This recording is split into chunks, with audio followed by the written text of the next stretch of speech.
Good morning, ladies and gentlemen. So the title of my presentation is, Can herbage production be maintained at lower chemical nitrogen input?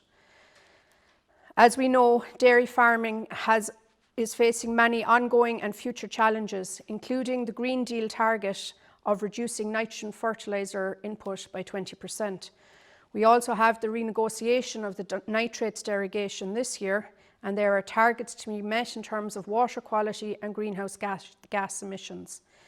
And within all that, we have to be conscious of the image of farming and our social licence to farm. So in terms of that 20% target for reduction in fertiliser use, what would happen if we did reduce chemical nitrogen fertiliser by 20%? In November 2020, Teagasc released a report where they looked at the predicted effect of a 20% reduction in chemical nitrogen fertiliser from 250 kilos of nitrogen per hectare to 200 kilos of nitrogen per hectare at 3 stocking rates, so 2.5, 2.75 and 3 cows per hectare. So we can see immediately that as soon as nitrogen fertiliser is reduced, herbage production is reduced. And ultimately what this results in is an increase in the feed deficit on the farm. So we move from a feed deficit of about a half a tonne of dry matter at 2.5 cows per hectare up to a deficit of 2.2 tonnes at a stocking rate of 3 cows per hectare, which is a significant deficit. Okay, so what does this mean? Well, if we have an increased feed deficit that has to be dealt with, how do we deal with it? It could be by reducing stocking rate or by increasing purchased feed, but ultimately we're going to have to increase our focus on nitrogen use on our farms. So how do we fill that gap if chemical nitrogen fertiliser is reduced? And I suppose this is the theme that I want to deal with for the rest of the presentation. So firstly, we'll have a quick look at farm gate nitrogen use efficiency. So this is the nitrogen use efficiency within the farm gate. Okay, so we have inputs of nitrogen entering the farm in the form of fertiliser, concentrate and stock.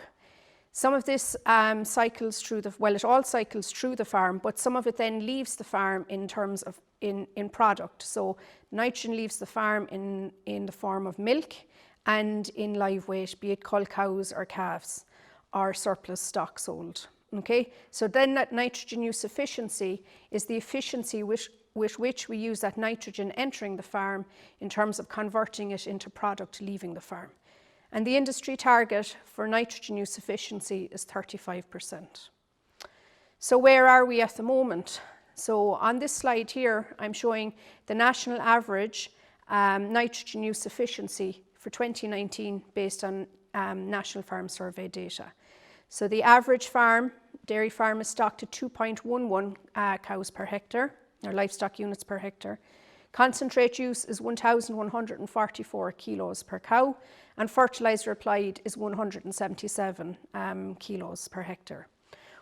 The national average farm is growing about 10.5 tonnes of dry matter per hectare and producing about 900 kilos of milk solids.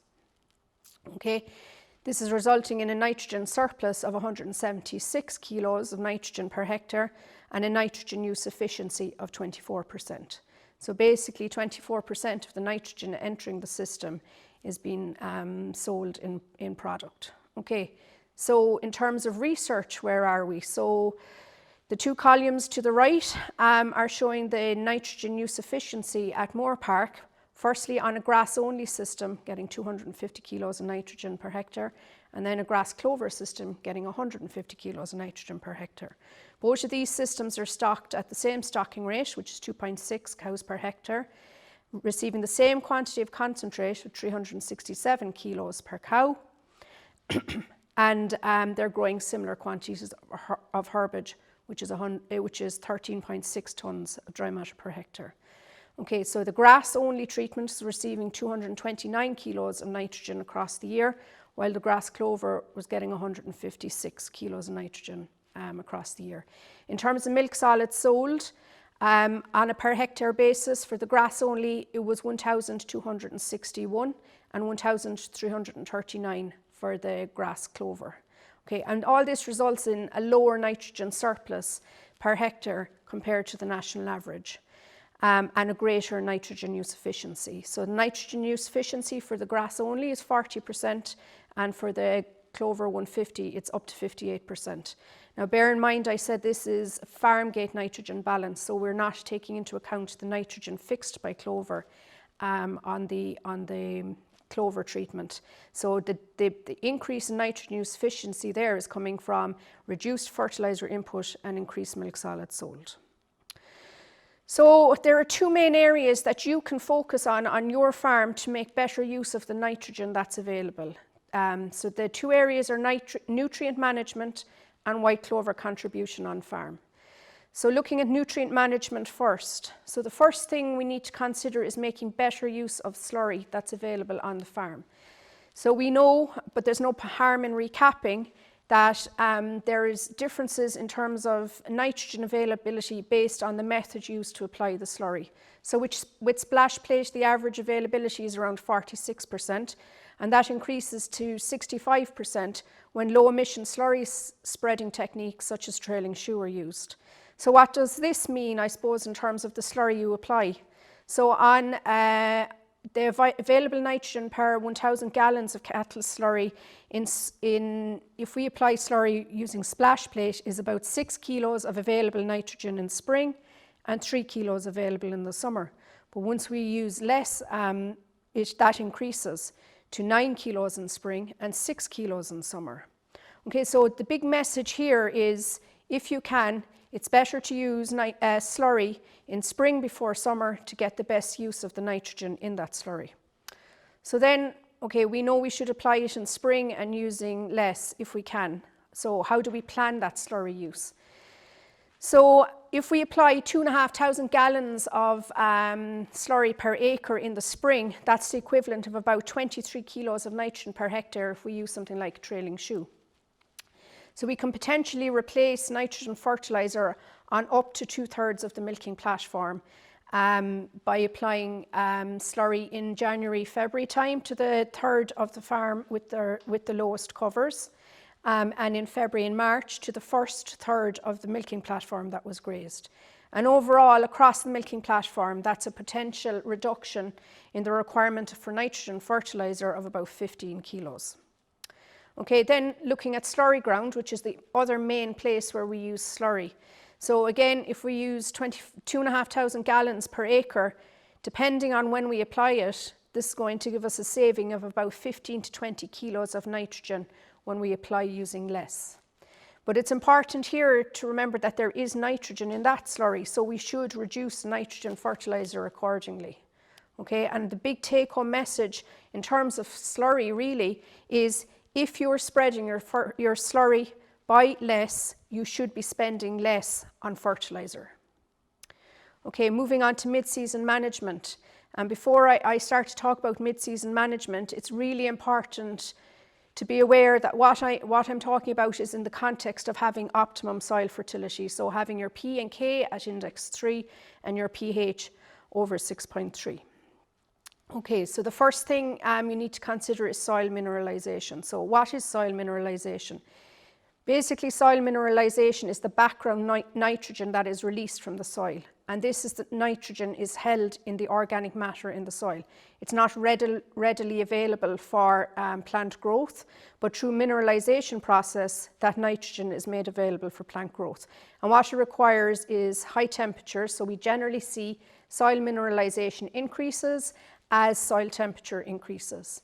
But some moisture is also necessary. If we don't have moisture, we won't have mineralization. So if you think back to the drought in 2018, there wasn't much mineralization going on during the summer when it was very dry and warm, but as soon as we got rainfall in August, September, we saw a flush of nitrogen released from the soil. On average, in most years, we have somewhere between 180 and 240 kilos of nitrogen per hectare released from the soil. And a lot of that, and most of that, in fact, is released in the summer. So it's important to bear that in mind. In terms of planning summer nitrogen application, so how do you go about that? Well, the first thing you have to do is measure the grass on your farm. You need to know how much grass is on the farm. So you need to walk the farm weekly or twice weekly if grass growth is very fast. You need to record your covers and put them into something like pasture base, and then look at your grass wedge. And you need to use all the information that is available. So you'll know your current farm cover and your grass wedge from pasture base, but you should also make use of the information that's available from the most grass growth model, which is a prediction of grass growth. This has been available through Teagasc since the start of 2020 and will continue into 2021. It's available weekly in the Grass 10 newsletter, but it's also available on the farming forecast on a Sunday after the 1 o'clock news on RTE1. Okay, so in terms of the predicted grass growth, so this graph here shows you in black the average grass growth across the country in 2020 from Pasture Base Ireland. And the red broken line is the predicted grass growth across the country using the most grass growth model. And you can see there's a very close relationship between the predicted and the actual.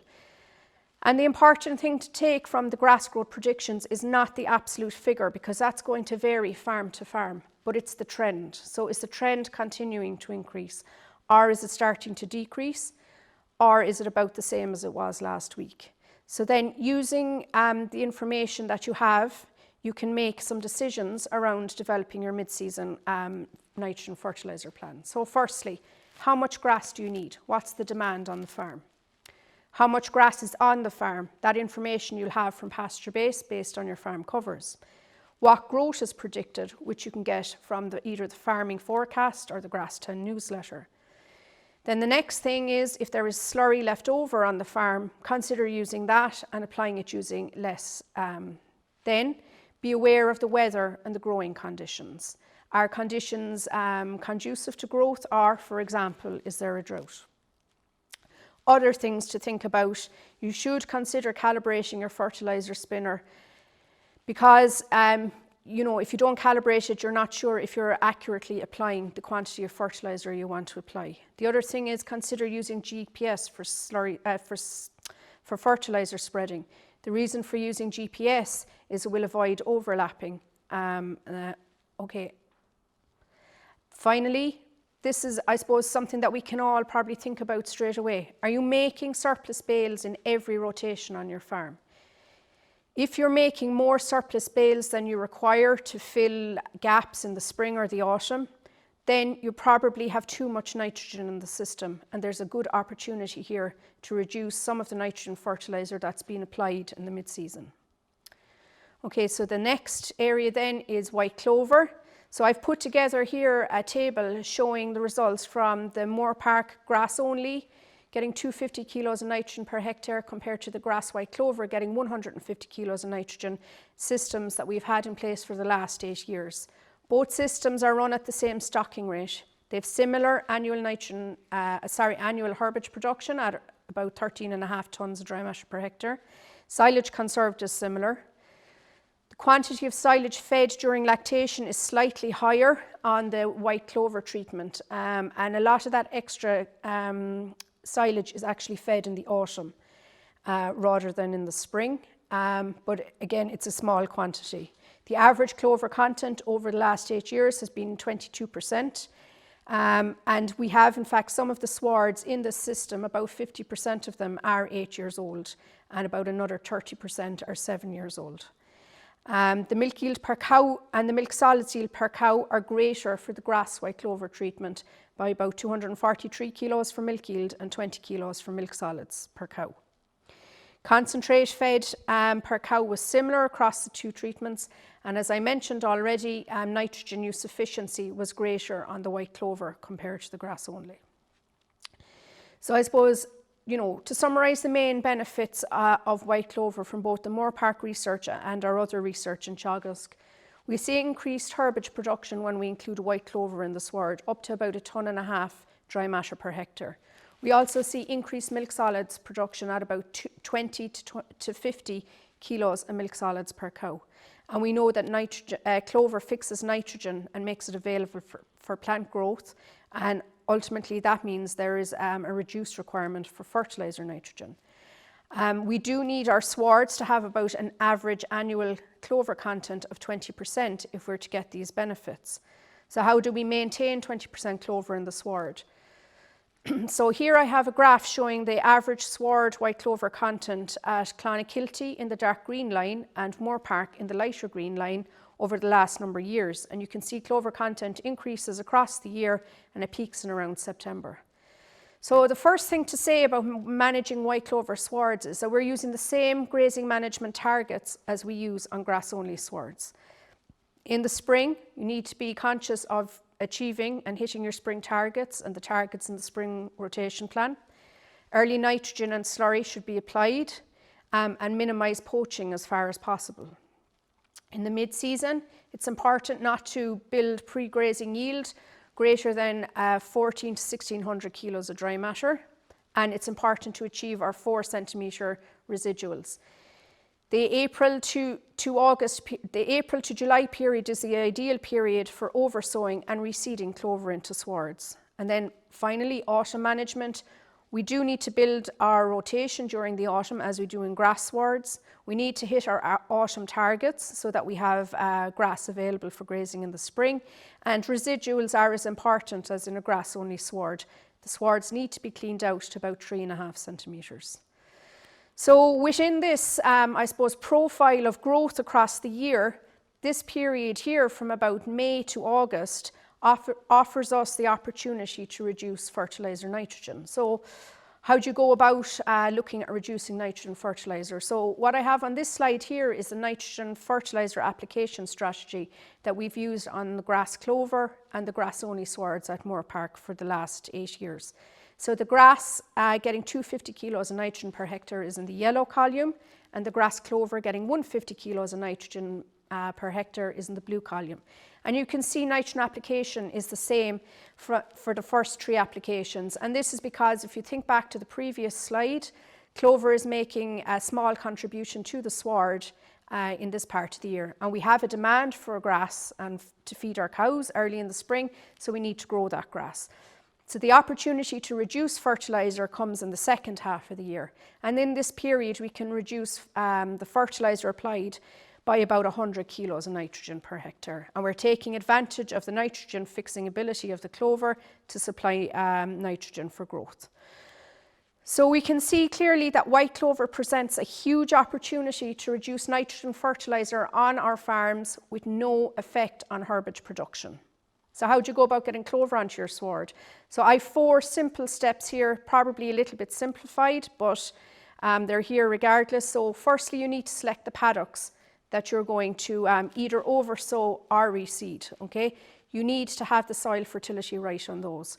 If you're oversowing, you need swards with a high perennial ryegrass content and a low weed content. Select medium-leaved cultivars from the recommended list. Any of the medium-leaved cultivars will be suitable. Then oversow or reseed in the April, May, June period. The reason for this is the earlier in the year you reseed or oversow, the more grazing opportunities there are for the remainder of the year to help the clover to establish. And finally, post-sowing. In terms of grazing management, it's important to keep covers relatively low, so around 1,200 kilos if you can for a few rotations after sowing and for the rest of the year if possible. Graze down to 4 centimetres right throughout the rest of the grazing season, and reduce nitrogen, particularly for the first couple of rotations after sowing the clover, so that the grass doesn't dominate in the sward. Okay, so to summarise, I suppose the first thing to say is, bearing in mind that we're likely to see a reduction in nitrogen fertiliser that's allowed on our farms in the coming years, the first thing is, if you do nothing, your costs will increase, either through having to purchase extra feed or through reduced stocking rates. So you must be prepared to take some action. The first thing is that applying slurry with less and in spring before summer can reduce the amount of fertiliser that's applied by about 15 to 20 kilos per hectare. In the mid-season, you should measure and use all the available information to plan your nitrogen fertiliser strategy. And bear in mind, if you're making surplus bales in every rotation, there's definitely an opportunity for you on your farm to reduce some of that mid-season nitrogen. And consider white clover. White clover offers us a huge opportunity to reduce nitrogen chemical nitrogen fertilizer by up to 40%. You know, that's twice the target in Green Deal. So, you know, that's not to be ignored. And our take-home messages. Firstly, while I didn't discuss this in detail, but it was mentioned on a number of occasions, you need to optimise soil fertility on your farm. Make it part of your plan for the year ahead. Make better use of the nitrogen that's available on your farm, be that through slurry, using less and applying in spring before summer. And also plan your mid-season nitrogen. And finally, consider reseeding and oversowing clover this year to allow reductions in nitrogen fertilizer in the summer and in future summers. Thank you.